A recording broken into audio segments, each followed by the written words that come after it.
வானகம் பசங்களா, இந்த வீடியோல ஒன் பீஸ் எபிசோடு 1137ஓட ரிவ்யூ தாங்க பார்க்க போறோம். நீங்க என்ன கேட்பீங்கன்னு சொல்லிட்டு எனக்கு தெரியும், பட் நானே சொல்லிடுறேன். இந்த வீடியோ வந்து ஒரு 3.5 வாரம் லேட்டு தான். நானும் வாரம் போடணும்னு சொல்லிட்டு நினைப்பேன், அப்புறம் போட முடியாம போயிடும். ஸோ அட்ஜஸ்ட் பண்ணிக்கோங்க, 3.5 வாரம் லேட்டு தான். பட் இனிமே வந்து கரெக்டாக நான் போட ட்ரை பண்றேன், ஓகேவா? ஸோ வாங்க ரிவ்யூ பண்ணலாம்.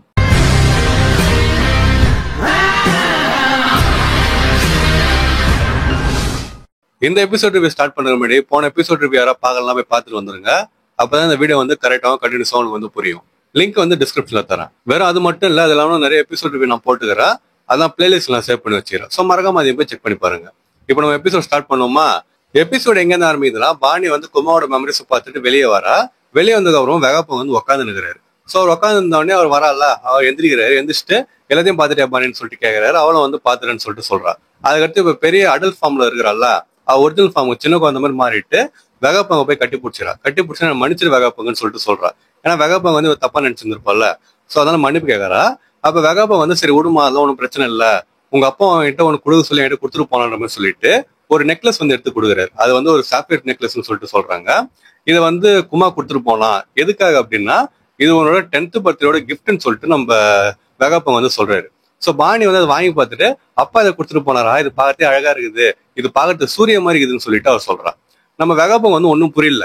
ஏன்னா குமா வந்து இவர்கிட்ட என்னன்னு சொல்லிட்டு கொடுத்துட்டு போயிருப்பான்னா, இது வந்து ஒரு குட் லக் சாமரின்னு சொல்லிட்டு சொல்லியிருப்பான். ஆனா அவ வந்து சூரிய மாதிரின்னு சொல்லிட்டு சொன்னோன்னே அவருக்கும் அப்பதான் தோணுது, ஆமா அப்படிதான் இருக்குதா பாக்குறதுன்னு சொல்லிட்டு. என்னால உண்மையை நம்ப முடியல, 2 வருஷம் தான் ஆகுது, அதுக்குள்ள அந்த பையனோட லெவல் எவ்வளவு தூரம் வந்து உயர்ந்துக்கிறான் பாத்தீங்கன்னு சொல்லிட்டு அவர் வந்து சொல்றாரு.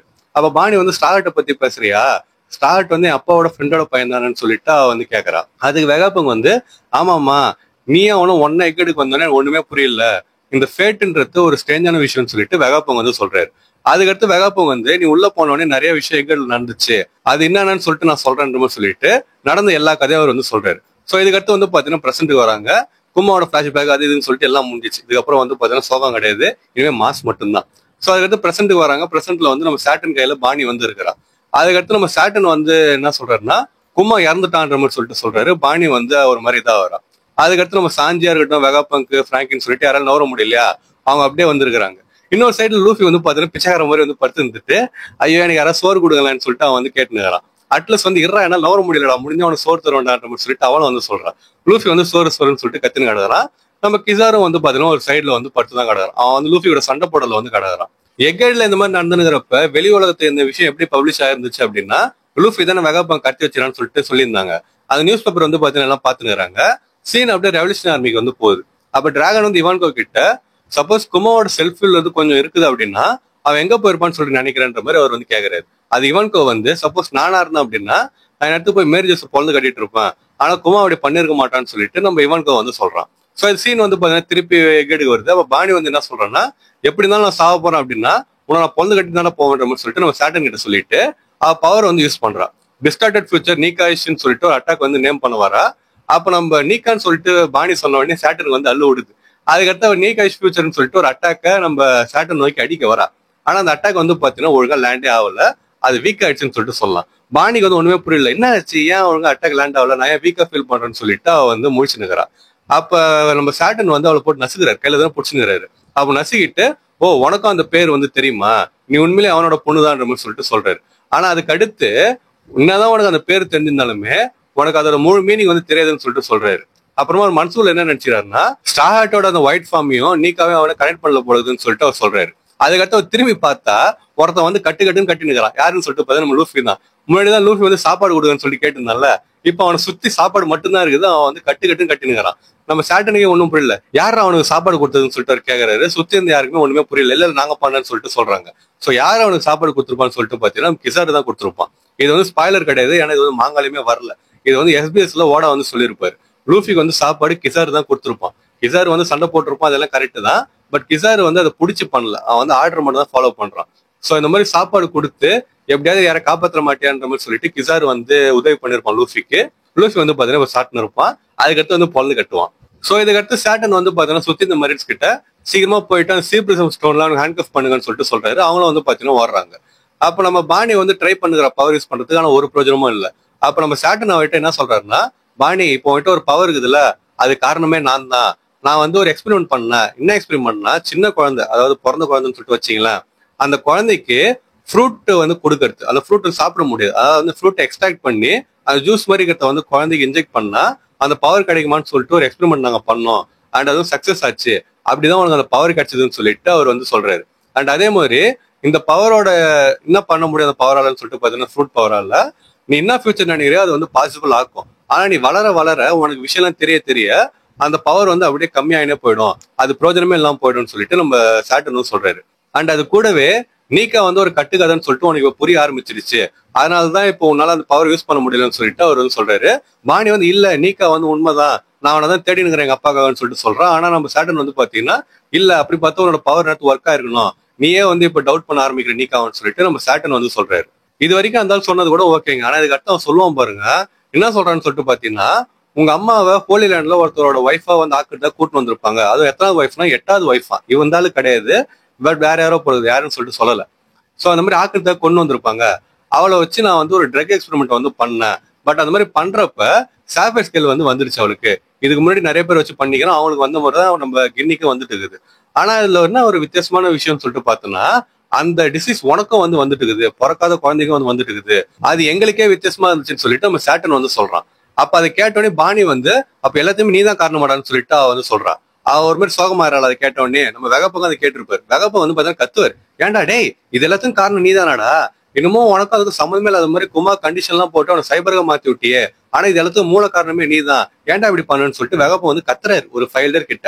அப்ப அந்த பொறம்போக்கு வந்து ஒரு விஷயம் சொல்லுவான், என்னன்னு சொல்லிட்டு பாத்தீங்கன்னா நீ இந்த மாதிரி கத்துறது வந்து பிரோஜனம் இல்ல வெகப்பனுக்கு, இப்ப நீ என்னோட இடத்துல இருந்து யோசிச்சு பாரு, நீ நடந்து போற ஒரு பூச்சை வந்து மெரிக்கிற, ஐயோ பூச்சி செத்துச்சுன்னு சொல்லிட்டு நீ ஃபீல் பண்ணுவியா, அதே மாதிரிதான் நீங்க எங்களுக்குன்னு சொல்லிட்டு நம்ம சாட்டர்ன் வந்து சொல்றான். அதாவது மனுஷன் வந்து பூச்சி மாதிரின்னு சொல்லிட்டு அவன் வந்து சொல்றான். சோ இதெல்லாம் நடந்துக்கிறப்ப என்ன நடக்கும்னு சொல்லிட்டு பாத்தீங்கன்னா இன்னொரு சைடுல குமா வந்து பறந்து வந்துனே இருப்பான். அவன் எங்க வருவான்னு சொல்லிட்டு பாத்தீங்கன்னா எக்கேடுக்கு வந்துருவான், எக்கேட்ல வந்து லேண்டும் ஆயிடுவான். இதுக்கடுத்து குமா ஐலாண்டுக்கு வந்துடான்னு சொல்லிட்டு எல்லா நியூஸை வந்து பரப்புறாங்க. அந்த விஷயம் வந்து பாத்தீங்கன்னா சாட்டர்னுக்கு அதுவும் போகுது. அப்ப சாட்டர்ன் வந்து என்னடா பைத்தியத்தனமா பேசுறீங்க, குமாவெல்லாம் வந்திருக்க முடியாதான்னு சொல்லிட்டு அவர் வந்து நினைச்சுக்கிறாரு. அதுக்கடுத்து நம்ம குமா வந்து ஆனா வந்துட்டு இருப்பான். வந்துட்டு அவன் வந்து ஓடி வருவான், எங்கன்னா தன்னோட பொண்ணை நோக்கி ஓடி வருவான். மத்த மரீன்ஸ்ல இருந்து எல்லாரும் வந்து பாத்தீங்கன்னா அவனை சுடுவாங்க. அவன் அதெல்லாம் வந்து பாத்தீங்கன்னா தாங்கிக்கின்னு அப்புறமா அடி வாங்கிக்கின்னு அங்கேயும் பறந்துக்குன்னு அப்படி இப்படின்னு சொல்லிட்டு அவன் ஓடி வந்துனே இருப்பான். ஒரு வாட்டி கீழே விழுவான், ஆனா பொண்ணுக்காக எந்திரிச்சு அவன் வந்து ஓடி வந்துனே இருப்பான். அப்ப பாணி வந்து என்ன பண்ணுவான்னு சொல்லிட்டு பாத்தீங்கன்னா வாழ்க்கையை வெறுத்துட்டு இருப்பான்னு சொல்லிட்டு சொல்லலாம். ஏன்னா எல்லாத்துக்கும் காரணம் சாட்டன் தான் சொல்லிட்டு அவளுக்கு தெரிஞ்சிருச்சு, அவளை யாராலையும் காப்பாற்ற முடியாது. அவ வந்து பாத்தீங்கன்னா மன்னிச்சிருப்பா, நான் உயிரோட இருக்கணும்னு சொல்லிட்டு நீ எவ்வளவு ஆசைப்பட்ட, ஆனா எனக்கு இப்ப சாவத்தை தவிர ஒரு வழி இல்ல, அதே பெஸ்ட்ன்னு சொல்லிட்டு நான் நினைக்கிறேன்ற மாதிரி சொல்லிட்டு பாணி வந்து அழுதுன்னு இருப்பா. அப்ப சாட்டன் வந்து பாத்தீங்கன்னா சுத்தி இருந்தாங்க மரீன்ஸ், இவளை சுடுங்கன்னு சொல்லிட்டு அவர் வந்து சொல்றாரு. அப்ப அவங்க துப்பாக்கி வந்து நீட்டுறாங்க. அப்ப குமா வந்து பாத்தீங்கன்னா அவனை அட்டாக் பண்றான். குமா இன்னும் அந்த இடத்துக்கு வரல, பட் லேசர் வச்சு வந்து அவங்களை வந்து அட்டாக் பண்ணி பாணியை காப்பாத்துறான். அப்ப சாட்டன் வந்து நீங்க எதுக்குமே பிரோஜனம் இல்லடான்ற மாதிரி சொல்லிட்டு பாணியை தூக்கி தலையில அடிக்கிறாரு. அடிச்சுட்டு நானே அவளை கொள்றேன்ற மாதிரி சொல்லிட்டு அவர் காலை வந்து எடுத்துட்டு போய் அவளை வந்து குத்தத்துக்கு போறாரு. அந்த டைம்ல நம்ம குமா வந்து பாத்தீங்கன்னா வந்துடுறான். வந்துட்டு பாணி கொள்ள வேண்டிய குத்த தன்னோட முதுகுல வந்து வாங்கிட்டு தன்னோட பொண்ணை மாரோட வந்து பாத்தீங்கன்னா அணைச்சிக்கிறான். அவன் வந்து தன்னோட பொண்ணை காப்பாத்துறான். இதை பார்த்தோன்னே எல்லாருக்குமே வந்து ஷாக் ஆகுது. வெகபங்க்ல இருந்து சாட்டன்ல இருந்து அப்புறமா நம்ம ஸ்டாஞ்சி அதுன்னு சொல்லிட்டு எல்லாருமே ஷாக் ஆயிடுறாங்க. அதுக்கடுத்து பாணி கண்ணை திறந்து பார்த்துட்டு அப்பாவை வந்து பாக்குறா, பார்த்துட்டு கட்டி பிடிச்சின்னு அழறா. அந்த சீன் வந்து பாத்தீங்கன்னா பார்த்து வந்து சென்டிமெண்டா இருந்துச்சு.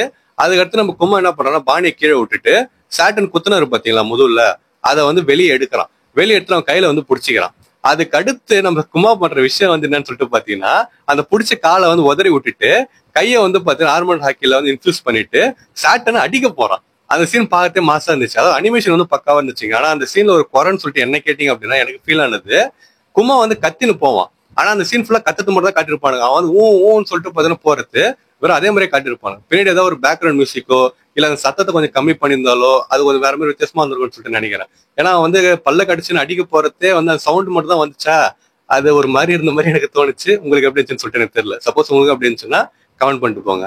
சோ குமா இந்த மாதிரி கையை முறுகின்னு பல்ல கடிச்சுன்னு சாட்டன் வாயிலே வந்து பாத்தீங்கன்னா போய் குத்துறான். அதாவது சாட்டன் மூஞ்சில குத்துறான்னு சொல்லிட்டு சொல்லலாம். நம்ம சாட்டன் வந்து பாத்தீங்கன்னா பறந்து போய் எங்கேயோ உழறாரு. அதோட எபிசோட முடிச்சிடறாங்க. சோ இதுக்கு அடுத்து என்ன நான் செய்யறேன்னு சொல்லிட்டு நம்ம வெயிட் பண்ணி அடுத்த எபிசோட் வேலை பார்த்து தெரிஞ்சுப்போம். அண்ட் அடுத்த எபிசோட் வந்து நான் நாளைக்கே போடுறேன். அதை அப்படியே வந்து பாத்தீங்கன்னா வருஷம் போட்டு முடிச்சிடறேன். 4 எபிசோட் இருக்குன்னு சொல்லிட்டு நினைக்கிறேன். சோ இந்த எபிசோட் பார்த்தவங்களுக்கு எப்படி ஃபீல் ஆச்சுன்னு சொல்லிட்டு மறக்காம கமெண்ட் பண்ணிட்டு போங்க. அப்புறம் இந்த வீடியோ உங்களுக்கு பிடிச்சிருந்துச்சு அப்படின்னா மறக்காம நம்ம சேனலுக்கு சப்ஸ்கிரைப் பண்றேங்க. இந்த வீடியோ நான் எப்படி போடணும் இதே மாதிரி தான் மற்ற வீடியோஸ் நான் போடுவேன். சப்போஸ் டவுட் ஆச்சுன்னா நான் போட்ட மற்ற வீடியோஸ் போய் செக் பண்ணி பார்த்துருவோம். சப்ஸ்கிரைப் பண்றேன்னா சப்ஸ்கிரைப் பண்றேங்க. அண்ட் யார் யாரெல்லாம் பண்றீங்களோ மறக்காம பக்கத்துல ஒரு மணியை வந்து அடிச்சிருங்க. அப்பதான் இனிமேல் நான் போற வீடியோஸ்லாம் வந்து உங்களுக்கு டான நோட்டிஃபிகேஷன் வரும். மறக்காம வீடியோக்கு வந்து ஒரு லைக்கும் போட்டுருங்க. அப்புறம் உங்க ஃப்ரெண்ட்ஸ் யாரும் ஒன் பீஸ் அனையும் பார்ப்பாங்க, அவங்களுக்கு இந்த வீடியோ ஷேர் பண்ணிட்டு இந்த எபிசோட் பார்த்து எப்படி இருந்துச்சு குமாவோட அந்த கடைசி பஞ்சு அது பார்த்துட்டு எப்படி இருந்துச்சுன்னு சொல்லிட்டு அவங்ககிட்ட மறக்காம கேளுங்க. ஸோ நான் இன்னொரு ஒரு மசாலா வீடியோல வந்து உங்களை மீட் பண்ற வரைக்கும் டாடா.